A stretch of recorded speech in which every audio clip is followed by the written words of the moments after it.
Senator, one more thing before I read my very brief opening statement. No, again, with regards to the 89.9 billion, because it's not only you, Honorable Senator, it's not only Honorable Raffy Tulfo. Everyone is texting me, calling me, saying, ba't hindi mo inisip yung health concerns ng mga tao, pera ng health yan, bakit mo ginagawa yan? Again, I want to reiterate to this honorable committee and to everyone here in this room, I received a directive, which emanated from a cabinet meeting led by President Marcos, asking me to remit the 89.9 billion.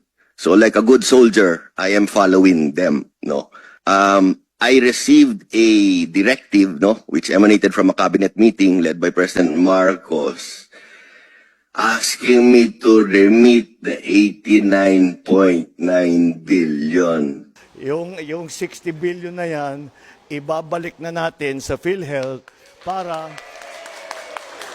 gagamitin na natin yan para palawakin pa ang serbisyo ng PhilHealth.